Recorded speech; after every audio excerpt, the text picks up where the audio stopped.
guys, welcome back to my YouTube channel. This is Ashwarya, and today we'll be beginning with Tess of the Valley. And this is a novel by Thomas Hardy, first of all, and a very great masterpiece of him. So, in the English literature series, we will be covering various novels and poems which are very popular. So, the first one is obviously this Tess of the Valley.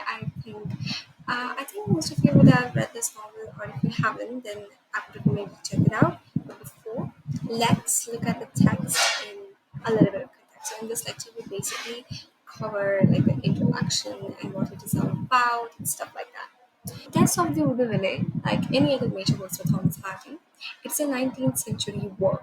So in the 19th century, it was those times where there was like a divide of power between men and women. There was a double standard of sexuality, and men could have major number of mistresses and like prostitutes and stuff, but the women, if they did something like that, even like have had intimate feelings with somebody else or physical feelings with somebody else, they were regarded as fallen, not pure, which is a very contrasting title by our Thomas Hardy, who has given it the name, given Tess the name, the fallen woman, the name of the pure woman.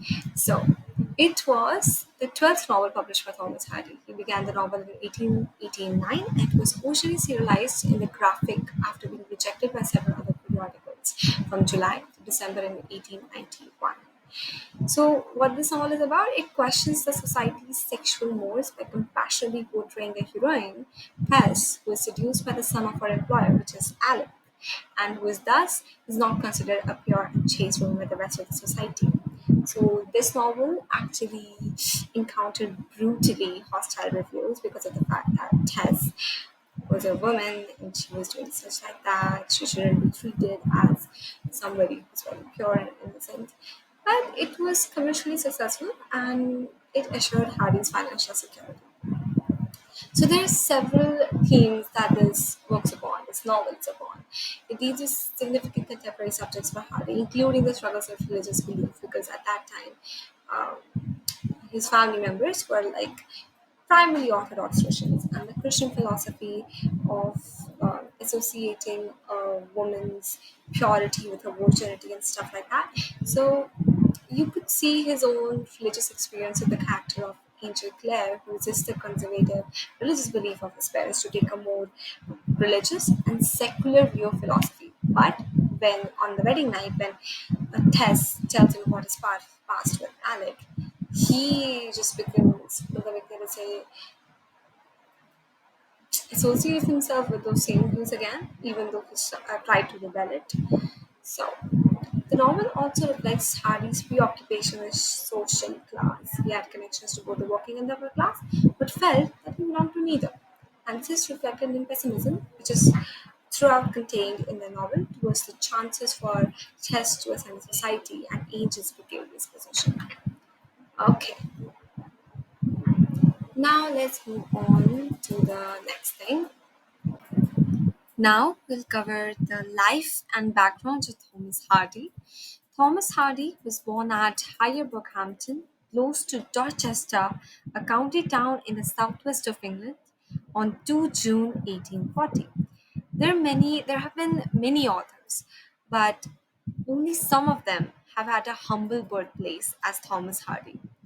His birthplace was a small, secluded cottage in the trees at the end of a country lane. Sorry. So, in his book, In the Life of Thomas Hardy by Thomas Hardy, he describes how his life at that time was a life twisted of three strands. So, in that, the three strands were first the scholar life, the rustic life, and the architectural life. So in the architectural life, we see matlab, in his earlier years where his mother basically gives $100, I think in Dorchester, for him to be apprenticed as an architect. That is what the architect life is talking about. In the scholar life, we talk about the intense program of study he imposed on himself, rising at 5 in the morning to read. And the rustic life is actually about his earlier life, his stay at the parish Stansford, he was living in the heart of the country. The higher Bookhampton was in Stinsford, and he had loved the life of his parish church, the hymns, the chants, the Bible reading, and liturgy.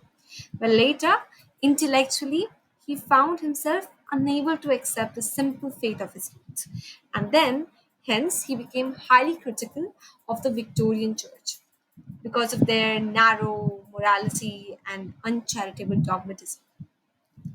And because of this fact, he creates Parson Tringham, a character in this novel. That is the reason, or is responsible for the starting of the chain of the events, which is to lead Tess to the gallows. So he did enjoy commercial success with the novel, but he was also deeply hurt by the brutally hostile attacks on him for his novel.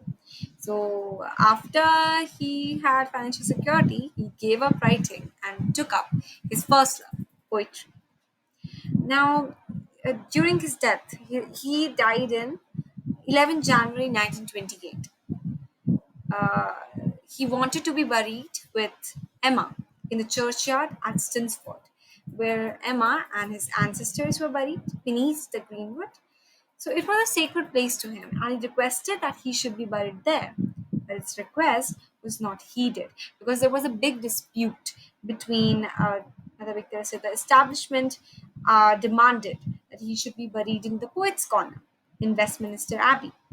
But there was a barbaric resolve matlab, in order to make a conclusion. What they did was they buried his heart in the Stinsford churchyard, and the rest of his body was buried in the Westminster Abbey.